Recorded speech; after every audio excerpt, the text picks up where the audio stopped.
This is the BBC. Dear brothers and sisters, all are welcome here at the Confessions podcast, whether saint or sinner. Hello and welcome. It's another Confessions podcast from your friends at the BBC. More sinful members of the public. You'd think we'd run out by now, but no, it seems we have more forgiveness to dispense. Here with me are Joe and Bobby, a fine sister act if ever there was one. I like that. We have another bumper collection of confessions for you to enjoy this week, including Tony's story aimed at a flame, Joe and Bob C's joint tale, who pays the Ferrari man, Eve's chicken tale, once, twice, 3 times an entree, and a classic confession from the crypt featuring a pesky parakeet called Spanky. But first we start with C.C. Helm's confession, the funeral's so bright, I gotta wear shades. Please be seated. Dear Father Simon, the Compassionate Cordial Collective. That's you guys. I ask your forgiveness on a matter that occurred in the early noughties. I don't think there's a warning with this, rather disappointingly. My confession is submitted on behalf of my father, who is a local GP in the north.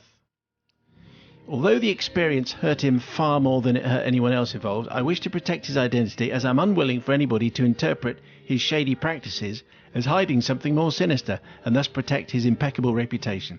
With this in mind, let's call him the Doctor. Oh. Although he is still a man and hasn't regenerated into a female time traveller, or certainly hadn't the last time I looked at him. Like many health professionals, he works hard and often beyond his hours of duty and makes his patients his priority. A commitment which sometimes causes him to be late for out-of-hours engagements, as was to happen on this fabled occasion. The day in question was a glorious sunny summer day, and he'd been working hard in his morning surgery, trying to see as many of his customers as possible. I think patients would be more normal, but anyway, let's go with customers. Before taking the afternoon off to attend the funeral of the father of a very close friend, who we shall call Paul. As the doctor finished his surgery, he had to run home and change into his black tie and jacket before heading to the crematorium. Before he could collect his sombre garb, he had one more house call to see en route. So his carefully prescribed timings had gone out of the window and a mad rush ensued. He jumped into his car, threw on his sunglasses. However, in his haste, he dropped the shades on the unforgiving tarmac of the car park, breaking them at the bridge of the nose. After giving his patient the once-over, he just had about enough time to squirt some quick-drying adhesive on his busted sunglasses, what could go wrong, before dashing into the house and grabbing his funeral gear from the wardrobe and then jumping back into the car.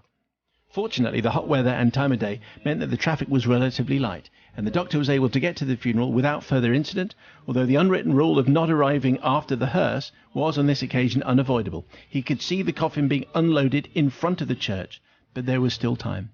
He spotted a side entrance and, avoiding detection from the pallbearers, ran into the service and jumped into the first row of seats at the very back. Victory! He'd beaten the coffin into the church, and no shame was upon him. As the funeral procession made its way down the aisle, he thought how odd it was for it to be so dark in the crematorium. Then he realised he still had his sunglasses on. So he went to take them off. And he tugged. And he tugged. Oh dear, they actually weren't coming off.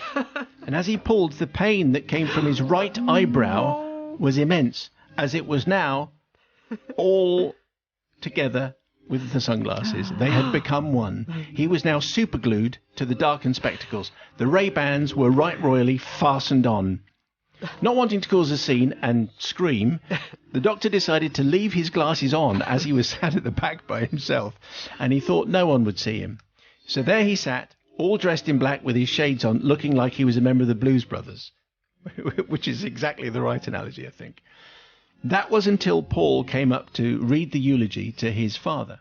The doctor realised, as Paul stood up at the front, he'd be looking over everyone and would see him sitting at the back with his sunglasses on. So the glasses had to come off. He bit his lip, tightened his muscles, and the good doctor ripped off the sunglasses and his eyebrow, which came off, which Joe finds hilarious and Bobby finds very painful. But he did manage to do this without making a noise, although he was crying, I can tell you the brow did return to its full bushiness in time for the winter, many, many months later. So why, Father Simon, I'm asking for forgiveness for sending a tale that is not mine, a tale my father has regaled us with many times over dinner and beers and so on. Well, forgiveness is sought for my father for misleading his good friend Paul, who came up to him after the service to console him, as he said he had immense guilt during the eulogy as he looked up and he saw my dad in floods of tears. Alas, he didn't know the true reason for the sadness, which was one ripped off eyebrow being a very specific cause. So forgiveness, please. And the truth has not outed itself until just now. I mean, clearly no one is intending any harm at all. But that idea of a superglued eyebrow to the Ray-Bans is an extremely painful one, because when guys don't pluck their eyebrows, so this is an unusual thing. And imagine having one very bushy eyebrow and then not one at all. Anyway, Joe Wiley. I bet quite a few people, guys, wax to avoid having a monobrow. So that Yes. centre bit there deserves to be waxed a little bit. I know, Simon, you don't have eyebrows. I don't really have my eyebrows. I do, but they're kind of invisible. Yes, They are like there. me. We're both fair and we don't have eyebrows, but some people are hairier and they're darker. And so, like Disco Steve, for example, Yes. he's been known to have his monobrow attended to. Is that right? And it's quite painful, yeah. By you? No, not by me. No, by a professional. I would never inflict that on him. Oh dear. I think forgive. Although I'm a bit confused because I think it's okay to wear shades at a funeral. So I don't think he needed to. I think he just inflicted unnecessary pain on himself. So I think so I've been I'll inclined to have forgive him. left it on this Yeah. on this occasion. Okay. Yes, so forgive. All right, Bobby. I think the doctor from the north actually got away with this. And also, he's in his surgery, then he's going to do a home call. I mean, remember those in the olden days? And then going to the funeral. And I've glued myself to a roof before, so it's easily done. You don't. We haven't got time to ask. You've but glued yes. yourself to a roof? Yes, I glued myself to Was a it a roof. protest? No, it was just, it happens really quickly. And you think it's never going to happen to you, and you wouldn't be so daft. So, things happen. It dries very, very quickly. So, and also, impossible to remove yourself without removing the skin as well. So don't do that at home. Yeah, don't try any of this at home. Don't So you're glue yourself forgiven. to the roof. You're All right. forgiven. The Confessions Podcast. Father Simon, Bobby, and Joe. This a PG? Is it a PG certificate? A warning. Oh, it's one of those kind. I think as we go through this, it will be self-evident that obviously don't do any of this at home. Okay. I don't think you would, but obviously that's the way the producer guidelines say that we have to frame it. I feel, says Tony, I should ask forgiveness for a heinous act that has haunted me for many years and actually still keeps me awake at night. Back in 1981, when I was 20 years old, I went to live and work in a meat plant in the Black Forest region of Germany. It's very specific. Why would you want to live in a meat plant? Anyway, Meat plant. I'd learnt a little of the language and was keen to meet new people and make friends, so I said yes to invitations to socialise with whoever asked me. I wasn't fussy. On the evening in question, I was invited to dinner by a new workmate, who'd also asked a couple of girls who worked with us too, all very grown up for my 20-year-old self. On my way home from work, I stopped to buy groceries and decided to also, this is the first bit that's weird, also I thought I'd buy a joke lighter that sprayed foam instead of lighting up. I don't know why, because it didn't smoke, but it seemed like possibly it would be an icebreaker and maybe a potential laugh. And a good idea at the time, so I put it in my pocket to take with me.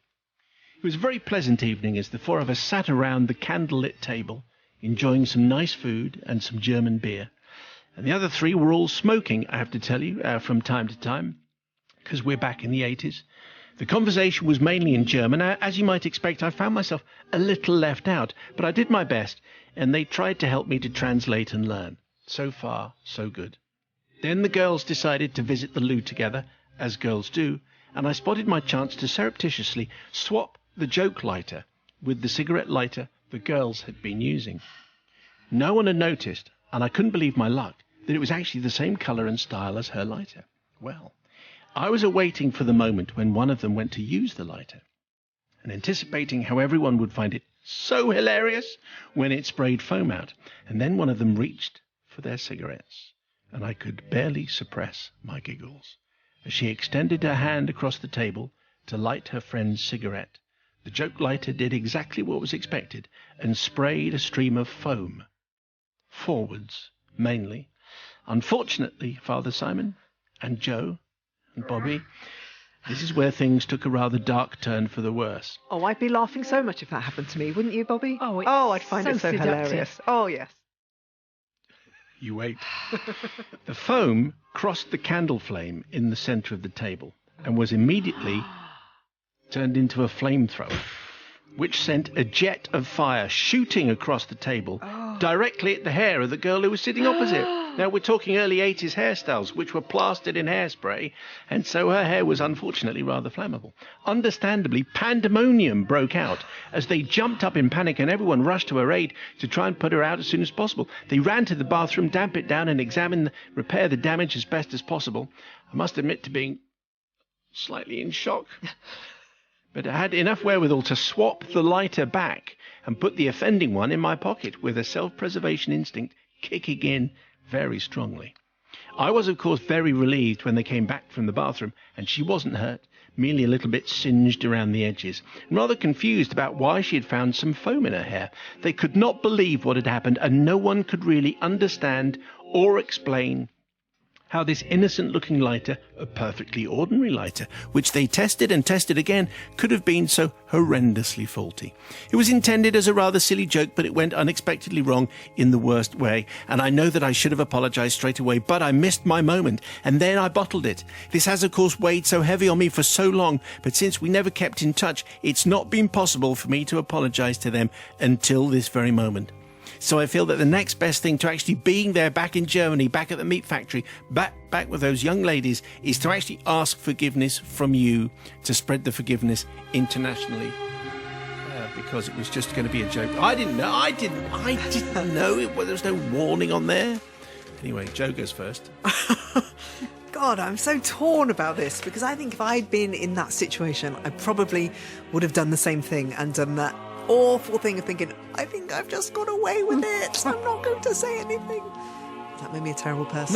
No, I think that's human instinct. That's human nature. Just to say, I really don't know. You know that lighter that you've been using for weeks and weeks and weeks, suddenly it squirted foam. I have no idea. Well, then I'm in agreement with you, Simon. If you're going to forgive, I'm going to forgive. There you go. I don't know. I know that Bobby... No, if you say it's okay, that's fine. Oh, okay, it's fine. I'm forgiving. All right, well, I agree with Bobby. Joe then. It's wrong on two fronts, isn't it? I mean, the consequences of the flamethrower, you probably didn't know, and it was in German, so you couldn't read the warnings. You know, there was probably warnings all over it. You just didn't know what they were. And that you could go, okay, well, it's a terrible accident. Luckily, nothing, too severe happened. That's a warning for you. That bit, I could probably say you're forgiven. What I can't forgive you for is buying the lighter for the party in the first place, you big idiot. There were girls coming. How did you think that was going to impress people? People that you don't hilarious. know. No, it's only hilarious if you know people and you already have that established relationship. It's, would you take your other half out to dinner when you first met her and go, look, I've got a comedy lighter? And hopefully that being sprayed in the face with foam it would seduce her. Do you think that is the key to the story? So no, I didn't need that. I just had magnetic charm. Okay, well, we'll leave that there. We'll talk about it later. But so for buying the lighter as a joke, especially as a first-time kind of icebreaker, no, okay. You're not forgiven. The Confessions Podcast. That was Tony's confession, Ain't That a Flame, where a lighter prank took a turn for the worse. Tony's confession also prompted this question on the People's Verdict. And finally, Sue from Harrogate, forgiven, same year. A paramour, it's not a word that's used very often, is it? No, that's true. It's a good word. A paramour set my hair alight, hairspray and bleached, snogging me while smoking a cigar. I was 18 years at the time. Different times, Simon, different times. Hang on, so she's 18 and someone is snogging her and smoking a cigar at the same time. It's not going to taste good, is it? That's appalling. Well, not forgiven. It's particularly disgusting, that one. Can you just the thought of someone being snogged while someone smoking a cigar? Tasting of cigar. Not good, not good at all. Still to come, a besotted Ferrari owner who was rather worried by a trail of liquid leaking from his prize motor. He then got on his knees and put his nose near the floor and sniffed. And finally, as Joe has just predicted, Of course. he dipped his finger in. He put it on his tongue. No. Swilled it around. All right, that's still to come later on in this podcast. Delightful, huh? Anyway, time for the podcast where we head over to the parish notice board. Joe is going first. I have this, for starters, from Jen Powell. Dear Father Simon and the clergy of Clemency, my name's Jen and I'm 33 years old. I live in the States, Pennsylvania, just south of Pittsburgh. I'm a huge fan of the podcast and would definitely listen to the radio show were I able to live over here. Listening to the podcast is a joy and I never miss it. I have chronic illnesses which cause me pain all over, every second of every day. But then I pop onto your podcast and suddenly, if only for a moment or two, I am not feeling the pain. And I'm certain it's because I'm laughing so hard that I'm distracted. I've written you a 5-star review on iTunes. Excellent. And I'm currently on a mission to subscribe my family and my friends. So do keep up the amazing work. Thank you, Jen with 2 N's. P.S. I hate to be that person, but if you have any swag lying around for a huge fan, that would be amazing. Amazing, huh? Well, let's just think. So where does she live? Pittsburgh. Okay. Well, we've got 2. I think we've got South of Pittsburgh. What do you think about a BBC Music Awards T-shirt? Oh, BBC Music Awards T-shirt, quality fabric, I think. A whole host of fine bands on there, including Tom Jones, Gregory Porter, George Ezra. How could you be disappointed to receive that? Well, December 2014, so it's really, really up to date. There's a disappointment. But I've got the best thing here. This is a car sticker. A Sally Traffic car sticker for your motor. Oh, wow. Do you have one, Bobby? No, Oh. but I've never even seen one of those. That must be really vintage. Is there a Bobby Tastic sticker? No need for a Bobby Tastic sticker. Okay, all right.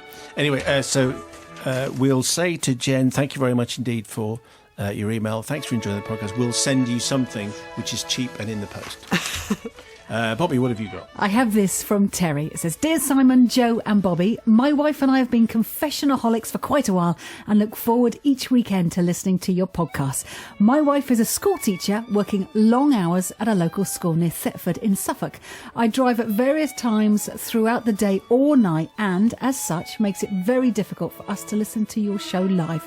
Attached is a picture of me subscribing my wife's iPad to your podcast. You can see there's a picture there. Yeah. However, instead of swag, could we please request a signed photo of your marvellous Angels of Mercy? Thank you in advance for your generosity and look forward to laughing out loud together as we hear more sordid tales from our fellow mates. That's from Terry. So Terry is after a photograph of you two. Is that right? Really? Well, you're the Angels Wow. of Mercy. I was trying to make sense of that sentence and it didn't make any sense to me. But if that's what we are, then we'll sign it. Well, we'll take a photograph today, shall we? And we'll Print it off. It's a Joe and Bobby photo. Oh, how lovely, Terry. Thank you. I have this from Robert Clackery from Calgary in Canada. Greetings, Simon, Joe and Bobby. I listen every Friday while on my evening walk around our local neighbourhood. On one such ramble last winter, you read an email from a Confessions fan living on a yacht in the Bahamas.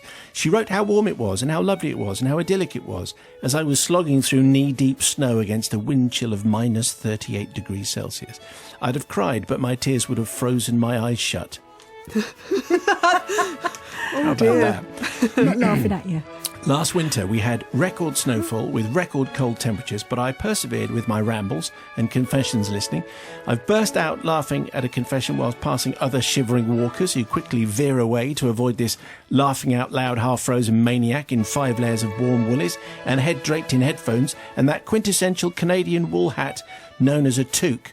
Obviously, they weren't listening to a Confessions podcast. Anyway, I consider them heretics. So do we. Obviously, oh yes, I know you know where I'm going with this missive. Nothing would warm this often chilly Canadian heart more than some Radio 2 tat. I'm shamelessly asking with chattering teeth, please, Joe and Simon and the lovely Bobby, for any Radio 2 memorabilia that's lying around, unloved and overlooked. I'll give it a good home, a warm home, and it'll take pride of place in our thankfully centrally heated house. From a fan who, in the face of weather of any kind, can still laugh at the wonderful confessions on Confessions. Presumably Confessions podcast. And this is from Robert, which he spells with lots of R's, just to emphasise quite how cold he is. See, we need a hat. We need a woolly hat, don't we? A Radio 2 woolly hat. I don't know if they exist. Radio 2 gloves. One with the face of Tim Smith on, one with the face of Steve Wright, maybe. Back in the 80s, Yeah. Good Morning Sunday had a tea cosy, Radio 2 tea cosy, Oh, nice. which actually would make quite a nice hat, don't you think? With your space for your ears to stick out. That Yes. defeats the... That's true. Okay, maybe that's not a good idea. So, Robert, we'll send you something. I mean, I've only got a mug now. No. If we can find a balaclava, we'll put a balaclava inside it, but the hopes are not high. Jeremy Vine's probably stolen all the balaclavas. Okay, look, we'll send you something, Robert. I'm sure there's a Ken Bruce thermal vest somewhere. If you do want to get in touch with the podcast, if you have your own confession that you want everyone to hear, time is running out, one that made you laugh out loud, or you've managed to sneakily subscribe your friends, your mates to the podcast, and you want to tell us about it, then do email confessions@bbc.co.uk. Now it's time for the grubby part of the notice board. Time to see what non-compliant confessions we've received this week. Lizzie starts us off with a story from a fledgling fashion career, a Christmas party with too much wine, an elevator that had a mind of its own, and the toilet that was just too far away.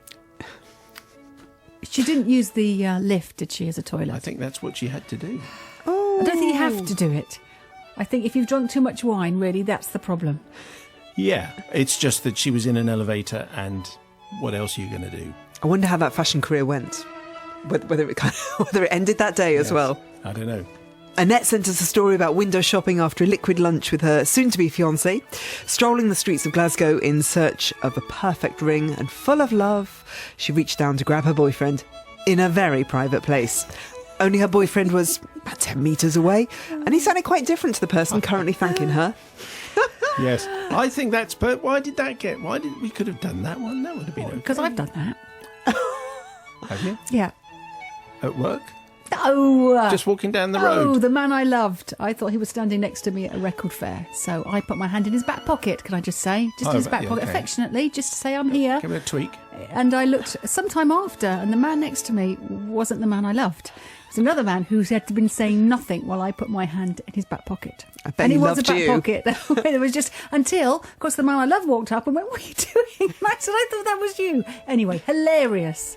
Did he find it funny, the stranger? The stranger was really, really lovely. I'm sure he was. But, the man I loved was less impressed. Yeah. Don't love him anymore. New guy must have been on a promise. Maybe you could have...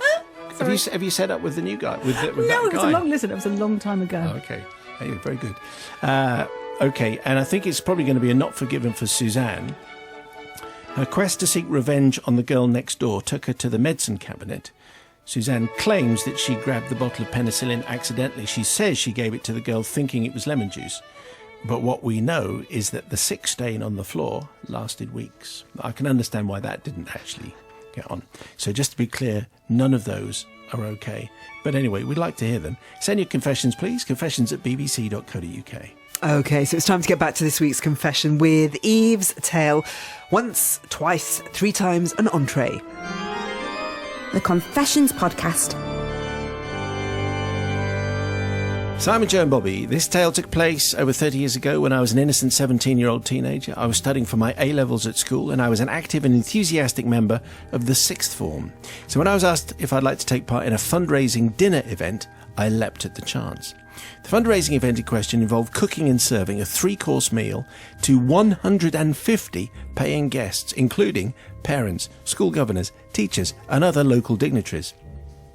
The cooking was being overseen by the music teacher, Mr. Smith, and on reflection, I'm not quite sure why he was coordinating the kitchen, given his expertise laying music. But anyway, at the time it didn't cross my mind that he might not be the best suited person to the job. The evening started well. I was one of the waiting staff, and my biggest concern at the start was to ensure I got the silver service correct, which I seem to remember was served from the left, cleared from the right. I can't remember the starter or the dessert, but the main course featured chicken legs and thighs in a creamy sauce served with vegetables, which, the way he was described, it sounds particularly disgusting, I think. Anyway, given the large number of diners and the limited capacity of the kitchen, it was decided that we would serve the meal in stages. Off we went. The first diners were duly given large plates of the delicious hot chicken by the waiters and waitresses. We all served particular tables first and then returned to the kitchen to collect the plates for the next hungry table. You know how it works. This process went swimmingly for the first half hour, but about 3/4 of the guests had received their meals by this point. But when I returned to the kitchen to pick up the next 2 plates I was due to serve, there were no dishes of food ready, and angst had set in. I noticed that Mr. Smith in particular was looking a little hot under the collar. Disaster had struck. The first large plates of delicious hot chicken may have been a little too large, as it turned out that the saucepans of chicken in creamy sauce, thighs and so on, now pretty much only contained sauce and nothing else. Oh dear. There wasn't enough to feed the remaining diners. Oh no. no! What could be done? Oh, no. This was steady. This was before the days when you could happily pop out to a 24-hour supermarket and pick up more chicken. The discovery of the food shortage coincided with another interesting observation.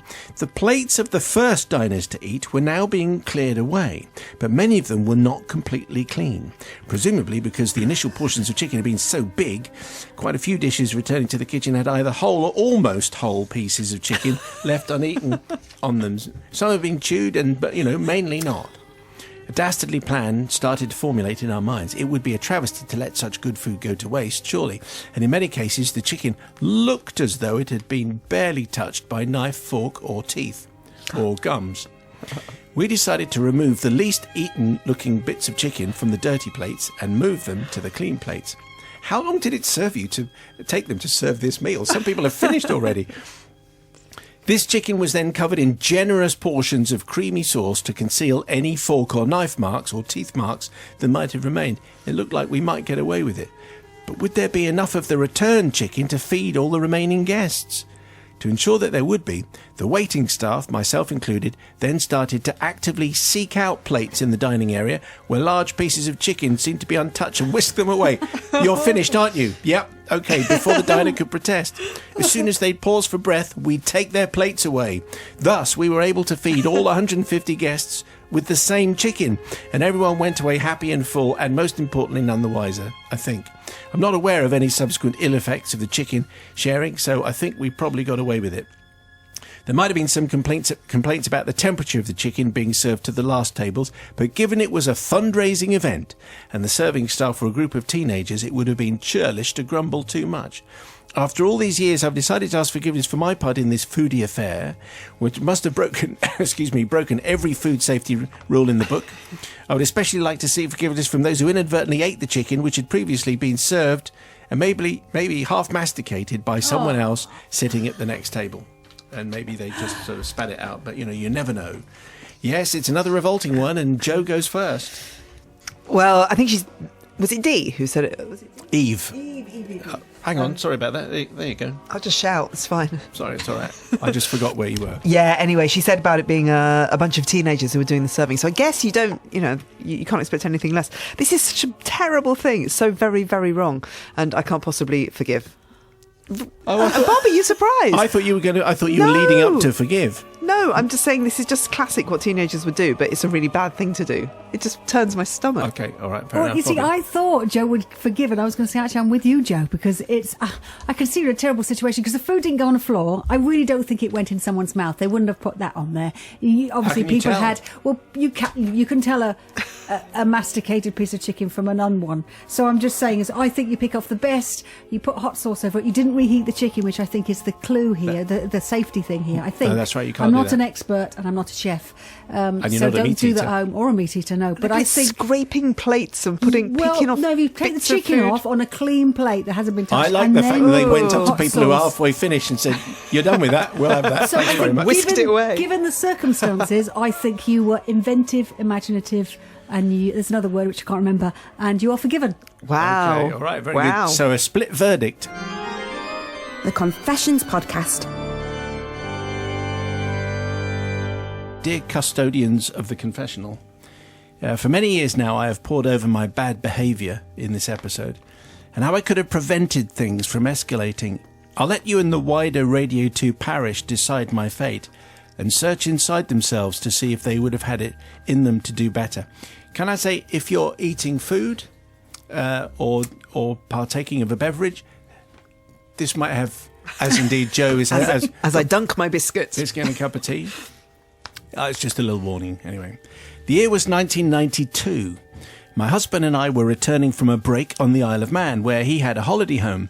We had driven around the island, following the route of the TT motorbike race, and to make the experience more realistic for me, Bob had added extra sound effects at every bend and turn. Broom, he went as we traversed Bray Hill. Weow, he whooshed as we went around Windy Corner. All of these facts are supremely irrelevant to the actual story, but they're petrol heads, and that is relevant. By contrast, we had an uneventful journey on the car ferry. As we neared our destination, a tannoy announcement informed us that we were to go back to our cars ready for disembarkation. As on all ferries, we were called far too early, and we arrived at our car, which, although down below, was on a higher level than the lowest deck. So we stood at the rail and we looked down on the cars beneath us. Dead centre, in full view, was the most stunning red sports car. I was informed by my husband it was a Ferrari. It gleamed with the kind of luxury sheen that only hours of devoted waxing from a besotted owner could achieve. We then became aware of a man with his dog.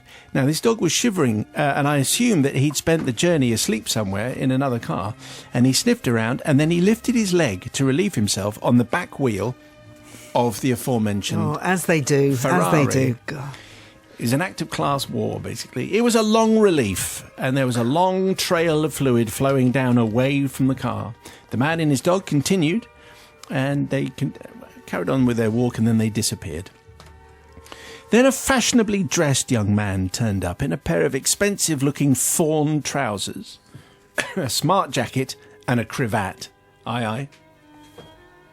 As he passed the Ferrari, he got out his handkerchief and brushed the bonnet as if to remove a speck of dust that had alighted on said vehicle during the journey. He was obviously the car's owner, perhaps even the new owner. He then spotted the fluid near the back wheel. He looked at it, hand on chin. He pondered as to what it could be. He leant over the car to get a good look behind the wheel to see if he could discover the cause of this fluid that was obviously, to him, coming from his car. Now, at this point, I could have shouted, "Hey, mister, it's dog wee. We saw it cock its leg. It's fine. Don't worry about it." But I actually didn't. Instead, I just watched, transfixed, wondering what he was going to do next. Not finding an immediate answer to his dripping dilemma, he knelt down. Of course he did. Of course he to get a got closer his look. Finger out. He was even more puzzled. "Why didn't I speak up now?" says Joe and Bob C. He then got on his knees and put his nose near the floor and sniffed. I looked to my husband and I confess we said and did nothing. And finally, as Joe has just predicted, Of course. he dipped his finger in. I gasped. He's not going to. He's not. Oh, he is. It was too late. He put it on his tongue. No. Swilled it around. The man, still bemused, stood up, his once crisp fawn trousers now stained with damp patches on his knees. We could have reached out to him at any stage during this incident.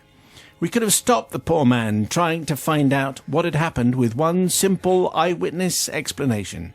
We could have calmed his worries as to what was wrong with his car. We are very sorry that we did not call out, and we did not tell him that it was only the traces of a dog having relieved itself. We are sorry he got some dog wee on his trousers. We are also sorry that he must have taken it to a garage to have his precious motor checked and potentially been subject to punitive and pointless labour charges, as expensive cars are prone to. But we didn't, and so we beseech your forgiveness.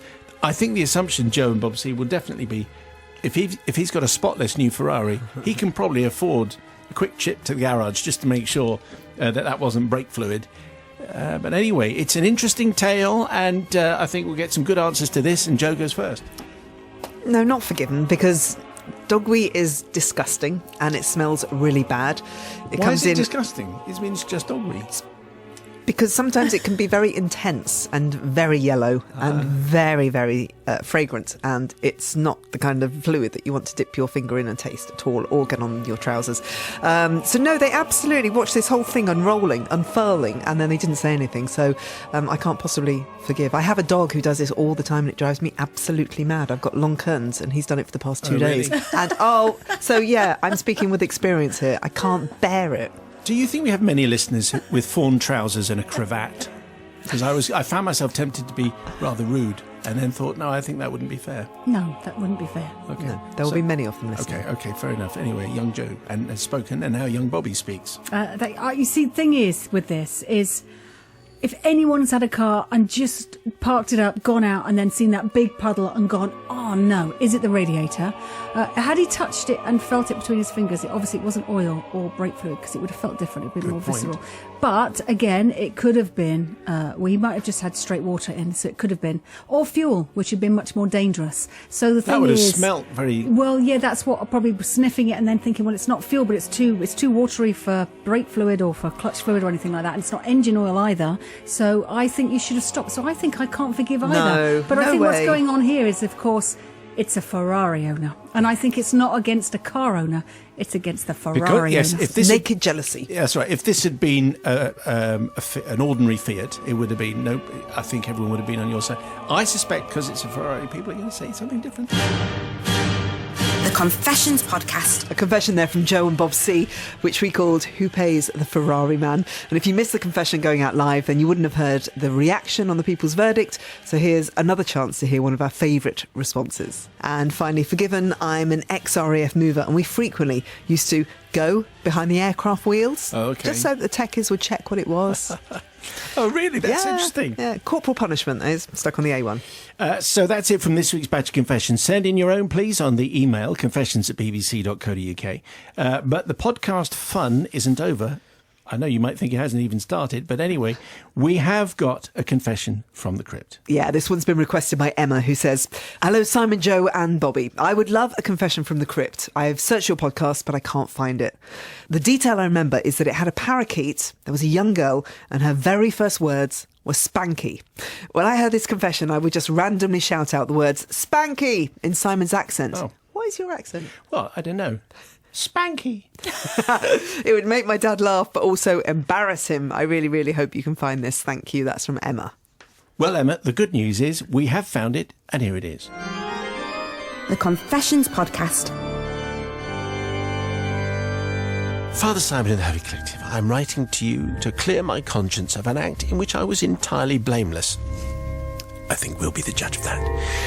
About 2 years ago, after the death of my wife, I took early retirement from the office job I'd been enduring for the previous 40 years. I decided at this point to move closer to my children, so I bought a small semi-detached house in a lovely village on the outskirts of leafy Solihull. My son tried to persuade me to take up a part-time position at his firm, but I preferred to enjoy my retirement to the full by spending my days pottering around in my new garden shed, making my homebrew beer, and reading the obituary column in the local newspaper. Oh, I'm looking forward to doing that. Well, there's lots of... yes, please. There's lots of interesting absolutely hours right. to Yeah, be I spent can't there. wait to do I'm that. loving Mick already. Yeah, That's it's it. brilliant. I was enjoying life to the full, says Mick, and apart from an arthritic knee and a perpetual bout of wind, which is an unfortunate byproduct of the home-brewed beer, Sounds like me. I was in rude health. This peaceful idyll was only occasionally shattered by the squawking and incessant chatter from my late wife's green parakeet called Spanky. All day long, he'd call out, Spanky. Do I have to do that? I don't Yes, know. you do. You do have to Any do the voice voice. you want. Yeah, yeah. How does a parrot sound then? As Ray Winston. As That's it. I'm at pieces of 8. That was Bobby, by the way. Right. Outstanding. So the parrot goes, Spanky, Spanky. Or, for a change, Spanky wants a biscuit. It's Monty Python, This is Terry Jones, isn't it? Or his own personal favourite, Spanky, Spanky, hello Spanky, hello Spanky, Spanky. Not an enormous amount of variety in the phrase book. So, It was a relief when he fell asleep or was eating, because then I could get some peace and quiet. To tell you the truth, if I hadn't promised to look after him to my wife, he would have been pushing up the daisies a long time ago, which I think sounds slightly threatening, but anyway, never mind. Spanky, however, did have a number one fan, and this was my 18-month-old granddaughter, Suki. Whenever my son and his wife visited, Suki would make a beeline for Spanky's cage, and I would let the annoying bird out to fly around, much to Suki's amusement. Although my son and his wife were worried about Suki's lack of diction, she was yet to utter a word at this stage. They loved to see Suki laugh and scream at the behaviour of the bird. Spanky loved this and would often perch on Suki's head and squawk through his repertoire, which, as I think I've told you, went, Spanky wants a biscuit. He's not the Messiah. Go on, do the range. No, I think you've got the general idea. That summer, My daughter-in-law had to have an operation, so I offered to look after Suki for the few days while her mum got back on her feet. This I found very easy and enjoyable. In the morning, I would take Suki out to the park, and then in the afternoon, after lunch at the pub and a visit to the bookies, which I think is a joke, I would let Spanky out of his cage and he would fly around entertaining Suki while I earned 40 winks in front of Bargain Hunt. Not that involved at the moment, are you, Mick, really? This went really well until the third day as I was dozing off in front of the telly and I heard the parakeet shout, "Spanky!" Nothing unusual about that, but this was then followed by a similar but much higher pitched voice, oh my goodness, shouting, "Spanky!" in return. I remained on the sofa slightly puzzled. As I said, I was half asleep. Then it happened again. "Spanky!" The parakeet squawked. "Spanky!" The higher voice replied. I sat bolt upright and looked across the living room. There was Suki where I had left her, and directly opposite her, on the handle of the pushchair, was Spanky in all his finery. "Spanky!" the parakeet squawked again. "Spanky!" Suki replied. Her first words, a magical moment. But I was in shock. How was I to tell my son and his wife that the first word to come from their blessed daughter's lips was Spanky? I hurriedly scooped Spanky up and put him back in his cage. I had some work to do. I sat on the floor opposite Suki, put on a serious face and said, "Daddy." "Spanky," Suki replied. Okay, I tried something else. "Mummy," I said. "Spanky," Suki retorted again. This was a complete disaster. For the next 30 minutes, I sat down with Suki repeating Mummy and Daddy over and over again, but she just said Spanky, and that was kind of it. There was no way Suki was interested in saying anything but Spanky, and she soon dozed off, leaving me with quite a problem on my hands. A little bit later, my son came to pick Suki up, and fortunately she was still tired and made no attempt to repeat the parakeet's name. That night, Father Simon, I hardly slept a wink, waiting for the inevitable phone call from my son. The following day he arrived, and so did my son. He arrived at the house with Suki, and he was positively glowing. You'll never guess what, Dad. Suki said her first word last night. Well, I knew it. I was doomed. I was the worst grandfather ever. She said, "Mummy." Well, we couldn't believe it, says my son. And then later on, she even said, "Daddy." We were so happy. So, says Mick at his final paragraph, my plan had obviously and bizarrely worked. I breathed a huge sigh of relief as I welcomed little Suki into my house again for a day of fun with her granddad. But here's the confession bit, please, Father Simon and the Almighty Collective. I need forgiveness from my son and his wife, who will now be hearing that Suki's first words were not, as it says in her birth book, Mummy and Daddy, but actually Spanky. I don't think they're going to alter their baby book, but anyway, Suki's now a grown-up girl, fast approaching her 10th birthday, and unbelievably, Spanky is still alive. And talking is a constant reminder of this incredible day. Anyway, we haven't had a parakeet story, but I quite like it. It was very good chance, a full range of impressions there. Thank you very much, the Full Mick. range. Yeah, the full range. Well, at least the parakeet didn't come from the East End of London. Yeah. What do you think there, Novice Nigel? Well, I think he was a bit of an absentee dad, grandpa even, dozing in front of Bargain Hunt, trips to the bookies. And the pub. And the pub. But there again, it wasn't Mummy wants a biscuit or anything like that. It could have been a lot worse. And I think it would have been very funny if he'd said Spanky or she had Suki. Well, especially if didn't. Spanky was the name of the bird. Yes, I don't think the parents were worried at all, Mick. But as it was, it didn't matter. So, yeah, I mean, in the end, I thought he was going to do the parrot in. I thought that's where it was going to go. I think he wanted to. Or Suki was, or someone was, but it didn't happen. But those birth books are they're special things. You know, the baby's weight. You know, the first thing the baby does, first words, it has to be Mummy and Daddy or something like that, not Spanky. It's not when you really... get to your third child. Anyway, so I make completely forgiven. Well, you don't keep any of those books, know where do the you, book really? is. No, you can't even remember what what the their child name is. Yeah, what's your name? Can't remember. Yeah, well, Bobby from the Priory. Yeah, what a lovely story. I'm really impressed that he trusted his dad with the baby, with your 18-month pride and joy. Can you look after this, Dad, and we'll come back later? I mean, that's a real big kind of moment of trust. And what a lovely retirement, I have to say. Bigger story there.